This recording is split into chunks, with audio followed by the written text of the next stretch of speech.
নমস্কাৰ বন্ধুসকল, বিশ্বজিৎ ব্লগছ আছামলৈ আপোনালোকক আন্তৰিকতাৰে স্বাগতম জনাইছোঁ।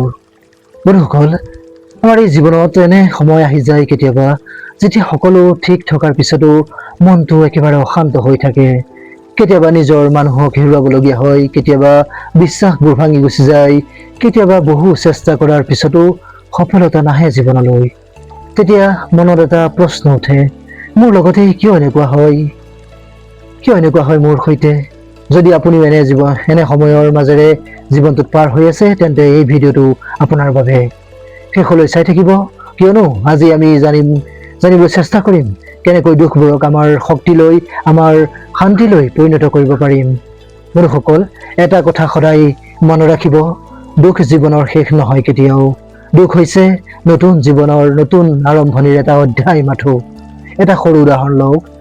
এজোপা গছ ধুমুহাৰ সন্মুখীন নোহোৱালৈকে তাৰ শিপাবোৰ কেতিয়াও গভীৰ আৰু মজবুত নহয়। ঠিক সেইদৰেই মানুহেও কষ্ট নোপোৱালৈকে নিজৰ ভিতৰৰ শক্তিখিনি চিনিব নোৱাৰে কেতিয়াও। প্ৰথম উপায় হৈছে বাস্তৱতাক স্বীকাৰ কৰি লোৱা। বহু মানুহে নিজৰ দুখক অস্বীকাৰ কৰি ৰাখে, কিন্তু সত্যৰ পৰা পলাই থাকিলে মনলৈ শান্তি কেতিয়াও আহিব নোৱাৰে। যি হৈছে তাক মানি ল'বলৈ চেষ্টা কৰক। ইয়াৰ অৰ্থ এইটো নহয় যে আপুনি হাৰ মানিছে, ইয়াৰ অৰ্থ হৈছে আপুনি নতুনকৈ আগবাঢ়িবলৈ সাজু হৈ উঠিছে।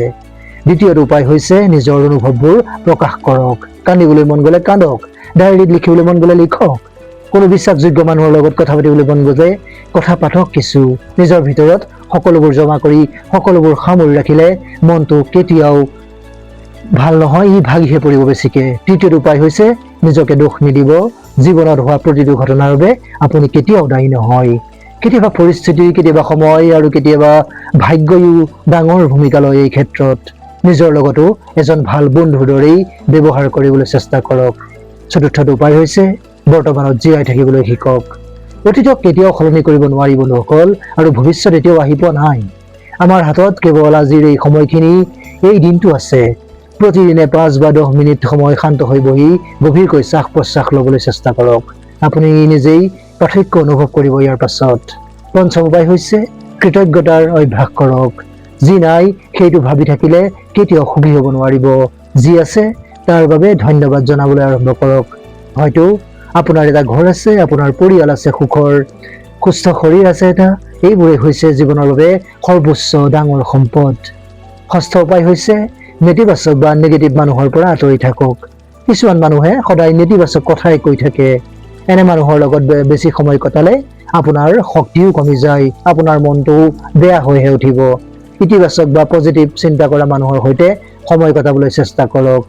সপ্তম আৰু আটাইতকৈ গুৰুত্বপূৰ্ণ উপায় হৈছে এই সময়ক নিজৰ কাম কৰি যাবলৈ দিয়ক। যিদৰে গভীৰ ঘাঁ ডোখৰো সময়ৰ লগে লগে ভাল হৈ উঠে, ঠিক সেইদৰে আমাৰ মনৰ ঘাঁবোৰো সময়ৰ লগে লগে ধীৰে ধীৰে ভাল হৈ যায় এদিন।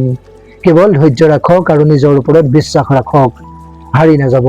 বন্ধুসকল, এটা সঁচা কথা কওঁ, এই পৃথিৱীত জীৱনত কষ্ট নোপোৱা মানুহ খুব কমেই আছে। পাৰ্থক্য কেৱল এইখিনিতেই যে কিছুমানে এই দুখত হাৰি যায়, হাৰ মানি লয়, কিছুমানে সেই দুখকেই নিজৰ শক্তি হিচাপে গঢ়ি লয়, শক্তি বনাই লয় নিজৰ। আপুনি কোনটো পথ বাছি ল'ব সেই সিদ্ধান্ত মাথো আপোনাৰ। আজিৰ পৰা এটা নতুন আৰম্ভণি কৰক। প্ৰতিদিনে আইনাৰ সন্মুখত থিয় হৈ নিজকে কওক যে মই শক্তিশালী, মই নিজক ভাল পাওঁ, মই ধীৰে ধীৰে লাহে লাহে সুস্থ হৈ উঠিছো, মোৰ জীৱনত ভাল দিন নিশ্চয় আহিব। এইকেইটা বাক্যই হয়তো সৰু যেন লাগিব পাৰে, কিন্তু প্ৰতিদিনে ক'লে আপোনাৰ মন আৰু চিন্তাধাৰাত ডাঙৰ পৰিৱৰ্তন আনিব পাৰে। যদি আপুনি এতিয়া কঠিন সময়ৰ মাজেৰে পাৰ হৈ আছে, আপোনাৰ জীৱনত কষ্ট হৈ আছে, তেন্তে এটা কথা সদায় মনত ৰাখিব, প্ৰতিটো গভীৰ আন্ধাৰ ৰাতিৰ পিছতেই সূৰ্য নিশ্চয় উদয় হয়, এটা সুন্দৰ ৰাতিপুৱা নিশ্চয় হয়। এই কঠিন সময়ো এদিন পাৰ হৈ যাবই আপোনাৰ জীৱনৰ পৰা। জীৱনত দুখ কষ্ট আপোনাক ভাঙিবলৈ নহয়, আপোনাক অধিক শক্তিশালী কৰি তুলি, অধিক শক্তিশালী ৰূপে গঢ়ি তুলিবলৈ আহে। গতিকে নিজৰ ওপৰত বিশ্বাস ৰাখক, আশা এৰি নিদিব কেতিয়াও, আৰু প্ৰতিটো নতুন দিনক হাঁহিৰে সৈতে আদৰি লওক।